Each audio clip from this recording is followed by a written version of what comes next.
मामा, आपण पहिल्यापासून आघाडीवर आहात, तर काय वाटतं एकंदरीत? नमस्कार.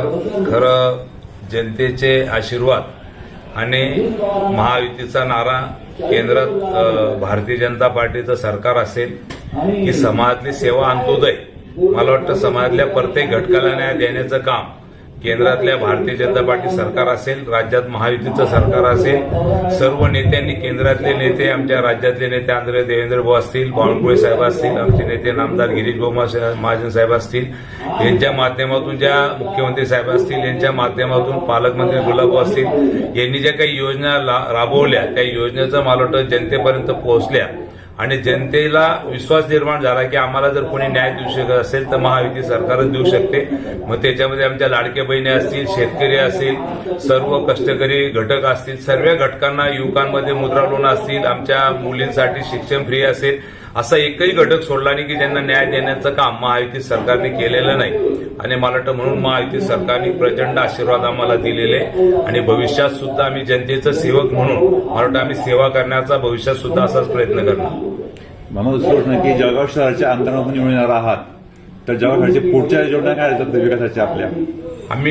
आमचा नारा होता की 50% जळगाव, आम्ही कधीच म्हटलं नाही पूर्ण कामं झाली, 50% कामं झाली, 25% कामं पाईपलाईनमध्ये म्हणजे भूमिपूजन झाले, कामं अपूर्ण आहेत आणि राहिलेले 25% कामं आम्ही येणाऱ्या काळामध्ये जनतेच्या आशीर्वादामुळे पूर्ण करणार. आणि एमआयडीसी, नवीन एमआयडीसी घोषित झालेली, तिचा पाठपुरावा करून नवीन एमआयडीसीला लवकर चालना देऊन युवकांना रोजगार, नवीन उद्योग आणण्याचा आमचा पहिला प्रयत्न असेल.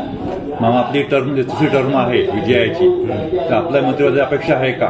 नाही, मी कार्यकर्ता म्हणून जे पक्षाचे आदेश असतात तो काम करतो आणि जनतेचे सेवक म्हणून मला वाटतं जळगाव शहराचा विकास हाच आमचा नारा असेल. शहराच्या हितासाठी जे जे काही करण्यासारखं असेल, समाजाच्या हितासाठी जे करण्यासारखं असेल.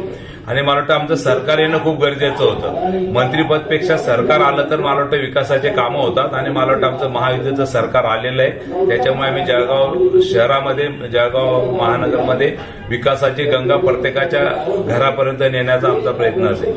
आम्हाला एक प्रश्न जोडचा आहे, आपलं मंत्रिपद मिळालं तर आपण कोणतं खातं घ्याल?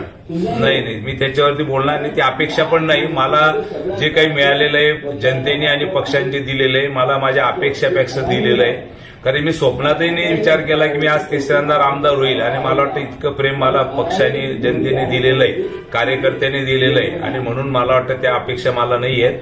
पण मला नक्कीच आमचे सर्व कार्यकर्ते, नेते, सर्वांच्या आशीर्वादामुळे मला नक्कीच तिसऱ्यांदा संधी मिळालेली, हेच माझ्यासाठी खूप आहे.